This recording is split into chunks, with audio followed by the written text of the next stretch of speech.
James Dyson built 5,127 versions of a vacuum cleaner. 5,126 of them failed. It took him 5 years, he remortgaged his house, and sank into debt to do it. And when he finally held a vacuum that worked better than anything on the market, every major manufacturer turned him down. So he built it himself. That machine made him the richest man in Britain, a fortune of around $13 billion. But the number that matters isn't the billions, and it isn't even the 5,000 failures. It's a stranger idea than that. The exact reason every company rejected him was the reason he was guaranteed to win. And to understand it, you have to go back to the invention before the vacuum, the one that taught him the most expensive lesson of his life. Here's how James Dyson did it.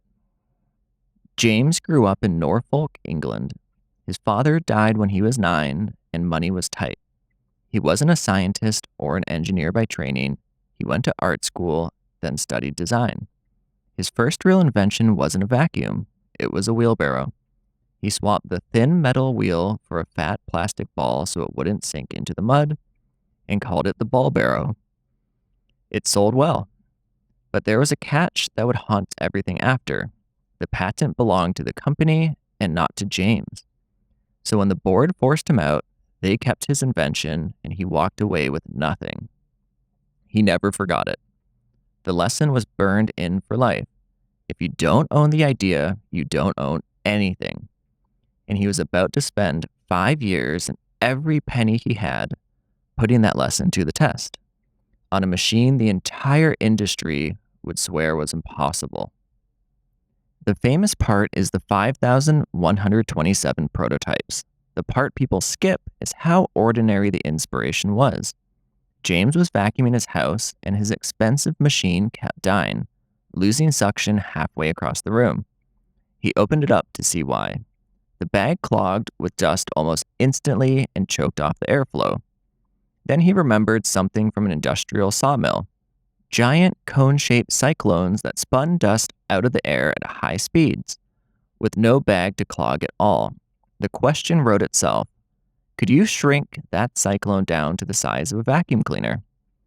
Answering it took 5 years and more than 5,000 prototypes. One tiny change at a time, each model a little less wrong than the last. His wife's salary as an art teacher kept food on the table. He remortgaged the family home and buried himself in debt. By the end, he had a vacuum that never lost suction and no money left. So he carried his breakthrough to the biggest vacuum companies in the world, certain they'd fight to license it. Every single one said no.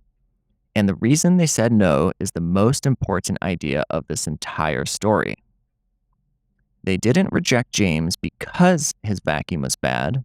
They rejected it because it worked too well. Here's the trap they were all in. The vacuum companies didn't really make their money selling vacuums. They made it on the bags, the replacement bags you had to buy again and again forever.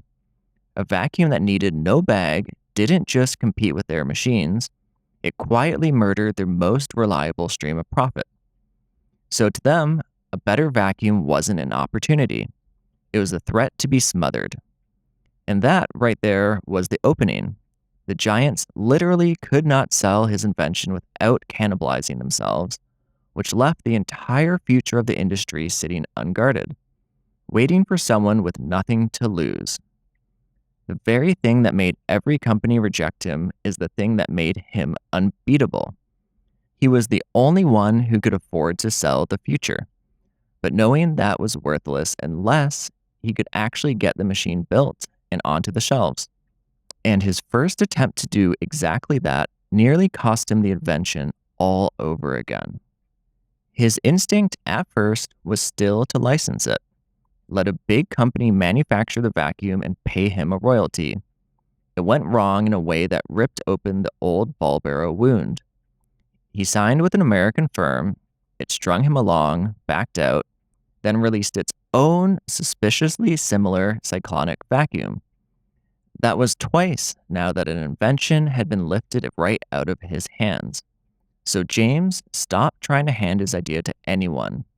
He sold a version in Japan by mail order in bright pink for around $2,000 a unit and used that cash to do the thing that actually built the fortune. In the early 90s, he opened his own factory in England and made the vacuum himself. His name on it, his patents, his machine. It launched as the Dual Cyclone, and it became the fastest selling vacuum cleaner Britain had ever seen. So when a giant competitor later copied his patented design, the story finally broke his way. He had the ownership to fight back. He sued and won millions because this time he owned the idea, and the vacuum, it turned out, was only the first time he would run this exact play. From there, it compounded. The bagless vacuum no manufacturer would license became the one every household wanted at a premium price because it was obviously better. James ran the play again and again. Fans, hand dryers, hair dryers, each time finding a tired product everyone quietly tolerates, re-engineering it from scratch, and owning every patent. It made him one of the richest people in Britain, worth somewhere around $13 billion.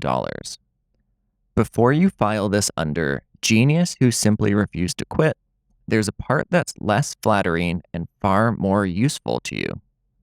He failed 5,000 times and never gave up, is the clean, romanticized version you hear everywhere. But persistence by itself is not a strategy. Plenty of people grind for 5 years on a bad idea just to end up broke. James had a massive, unglamorous advantage: a design education, a spouse with a steady income, and a house to remortgage. He had a cushion that allowed him to survive those 5 years of failure. Furthermore, owning your own invention pays off if you can defend it, and patent lawsuits are won by the side with the biggest legal budget. But strip the privileges away, and two core lessons underneath are entirely yours. Attack where the leader can't fight back. Find the bag business your competitors are quietly protecting and walk straight into it. Own what you make, patents, not just praise, the invention, not just the credit. Dyson lost his first idea because he didn't own it, and built an empire on his second because he did. The failures were just the famous part. Ownership was the point. Now you know how they started, not with a fortune, with a first step. A small, ordinary, unglamorous first step that almost anyone could take, but almost no one does. So here's the real question. If you spent 5 years failing 5,000 times, would you have the grit to keep going? And when you finally succeed, would you have the balls to protect it?